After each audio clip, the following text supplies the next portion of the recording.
Hey guys, blogging from bed again.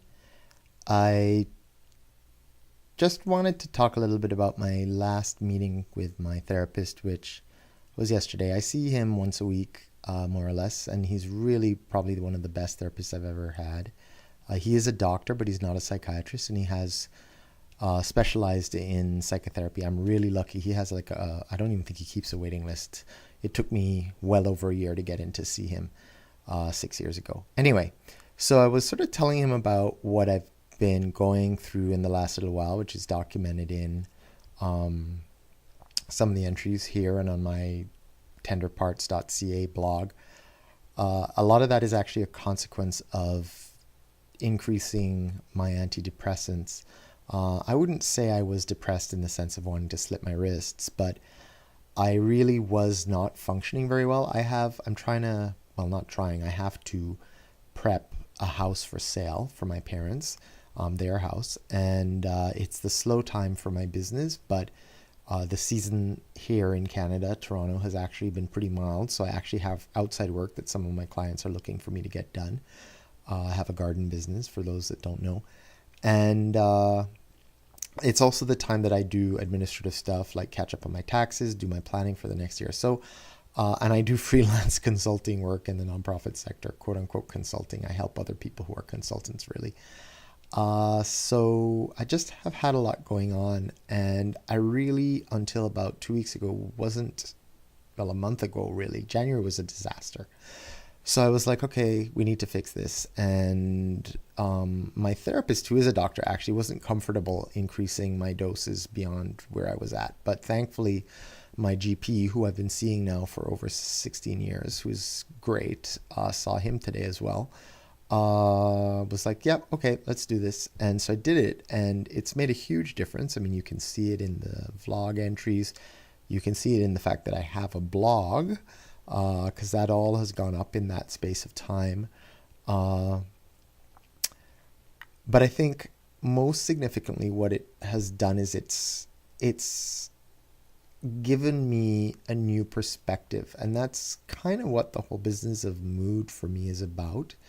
And it's an interesting form follows function follows form kind of situation where sometimes through therapy, I'll get a new grasp on things.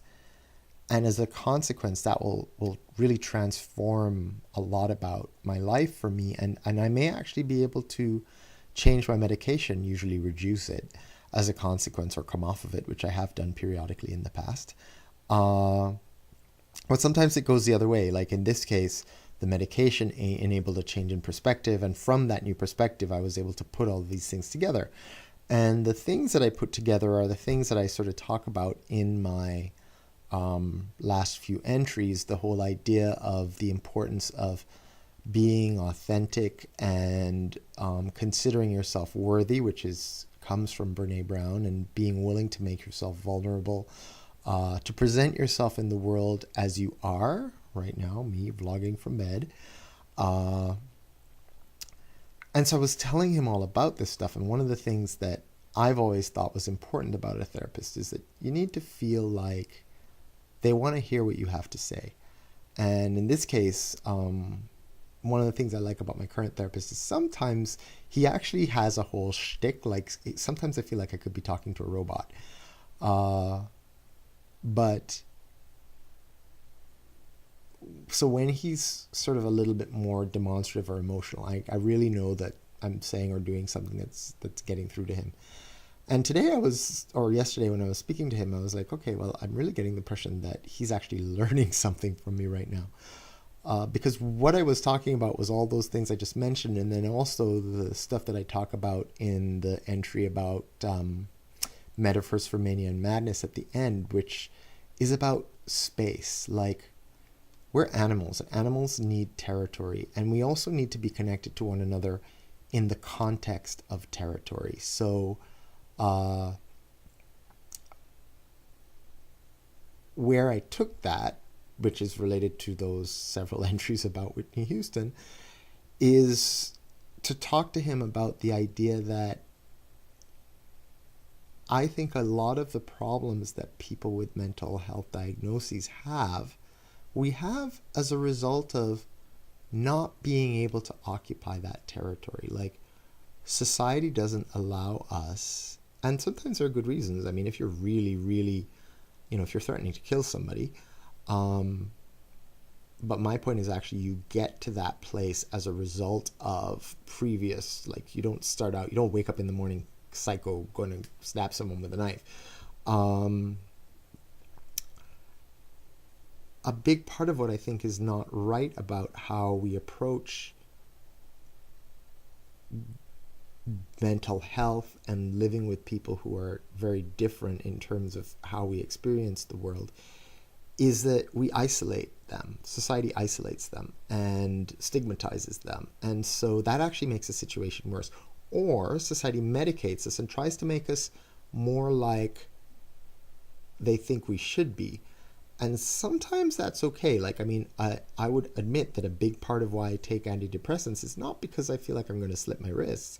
It's because I need to get work done. And, if I was independently wealthy, I'm pretty sure by now I could do just fine without drugs. So what if you spend 5 days in bed watching television, reading, sleeping? Who cares? Bills are paid, rent's paid, no problem. But that's not the reality of my life. And so we kind of take the drugs in a lot of ways to fill in. I mean, that's not to say that there aren't times when there aren't people. Like, sometimes depression is deeply painful. Like, I've not had that experience, certainly not recently.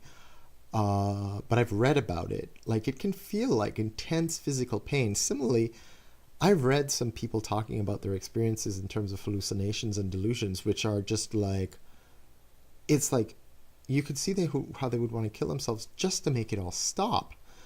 So I'm not saying that there's absolutely no room for that. What I am saying in terms of medication, for example, what I am saying is that how we deal with difference around who we are doesn't make stuff better. It makes it worse, a lot worse sometimes for some people.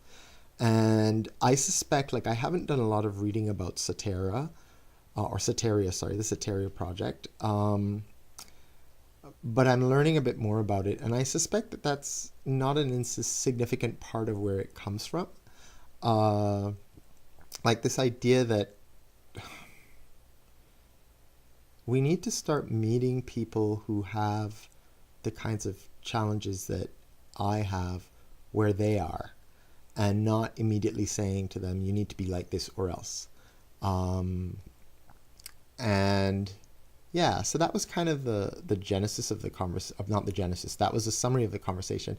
And then I kind of wrapped it up by saying to him, talking about the importance of, for everyone, no matter who you are, crazy, whatever, like, we need to feel like we can be ourselves in the world. We need to have territory in which we can be our full, whole, authentic selves. Because once we do that, and we can do that, I think the issue of worth that Brené Brown raises, it may in fact take care of itself. Maybe not, but it doesn't help when we can't do that. And one of the really remarkable things about the internet is it's a space in which we can claim territory without necessarily being an affront to anyone else. Like, if I were having hallucinations in the middle of a subway platform surrounded by hundreds of people, that's going to be a big problem. But, sometimes you see people in their vlogs and it's like, okay, something's going on there, but that person's not really in a position where they need to be hospitalized or medicated necessarily.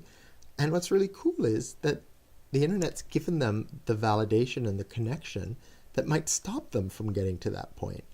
So that's the point of this entry, making room for madness, and the role that the internet, I think, plays in doing that. And my time is almost up, so thanks a lot, and I'll talk to you all soon. Bye.